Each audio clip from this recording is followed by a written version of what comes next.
You see, my child, there are some people who don't hear until life speaks to them in pain. And by the time they understand, it is already too late. This is the story of Ada, a woman blessed with beauty but cursed with a heart too stubborn to bend.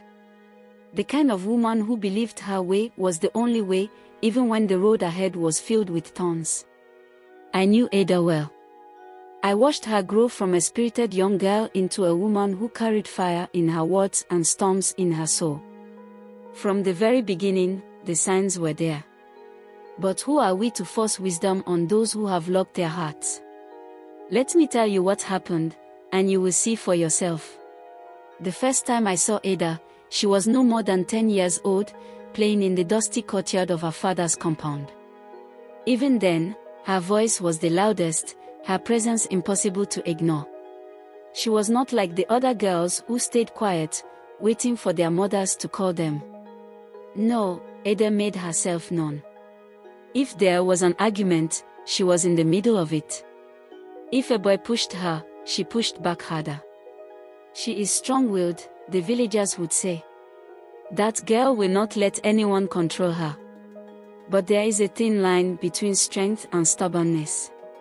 A thin, dangerous line. Her mother, Mama Ife, tried to tame her. She would pull Ada aside and say, "My daughter, the world does not always bend to our will.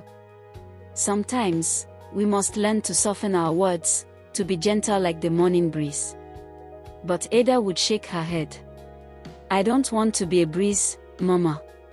I want to be a storm." A storm, indeed. Time passed, and Ada grew into a woman. Her beauty was like the sunrise, radiant, drawing people in. But her fire, oh, that was something else. She had a way of speaking that could turn a soft moment into a war zone. Many men tried to woo her, but none stayed. Until Namdi. Namdi was different. A quiet man, the kind whose presence alone brought peace. He was not the type to argue. Where Ada was fire, he was water. He adored her, even with all her sharp edges. I remember the day he came to her father's compound, standing tall in his crisp white kaftan, speaking in that steady voice of his. "I want to marry Ada," he said simply. People murmured. A few shook their heads. They had seen Ada's ways. They knew she was not a woman who bowed easily. "Are you sure?" her father asked. "Ada is not like other women. She speaks her mind without fear." Namdi only smiled. "I love her as she is." Oh, love. That sweet poison. It blinds us, makes us believe we can change people. For a while, things were good. They married in a grand ceremony, the kind that made the village talk for months. Ada, dressed in red and gold, shone brighter than the lanterns hanging from the trees. Namdi, standing beside her, looked at her like she was the only woman in the world. But love is not enough when pride is involved. And Ada's pride. It was as tall as the palm trees that lined the village square. Marriage is not for the weak. It tests you, stretches you, forces you to grow. But growth requires humility, and humility was something Ada did not know. It started with small things. Namdi would return home late from work, and she would greet him with silence. If he spoke, she would snap. If he asked what was wrong, she would fold her arms and say, "You should know." But Namdi did not know. Because Ada never told him. Then came the shouting. The slammed doors. The insults thrown carelessly, like stones in a marketplace. One night, I was passing by their home when I heard it, Ada's voice, sharp like a knife, cutting through the evening air. "You are not a real man," she screamed. "If you were, you would stand up to me." I stopped in my tracks. Silence followed, thick and heavy. Then, I heard Namdi's voice, quiet but firm. "Ada, love is not a battle. Why do you always make it one?" She laughed, a cold sound. "Because I refuse to be weak." "Oh, my child," some people confuse gentleness with weakness. They do not understand that strength is not always in shouting, it is in knowing when to hold back, when to choose peace over war. That night, something changed in Nnamdi's eyes. A shift, small but powerful. He was beginning to see the truth: love alone could not save this marriage. People started talking. The elders whispered.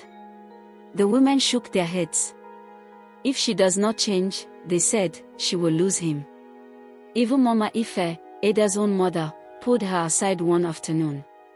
My daughter, she said softly, you cannot keep fighting like this.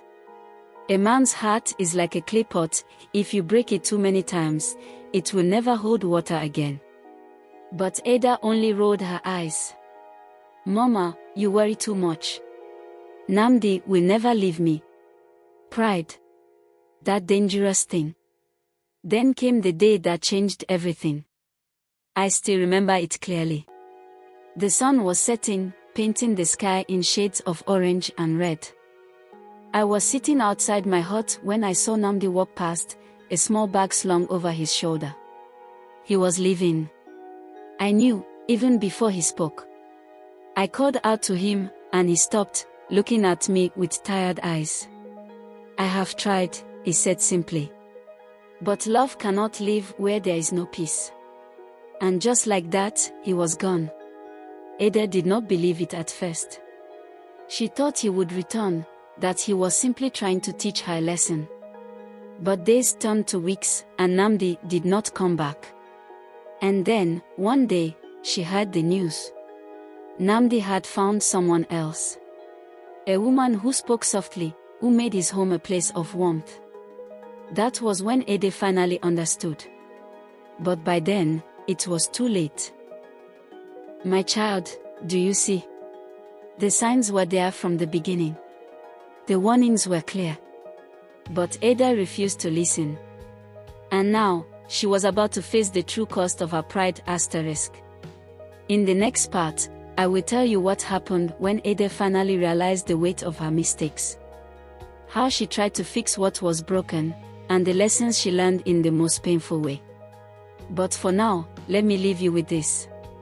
When people who love you warn you, listen. Because wisdom that is ignored often turns into regret.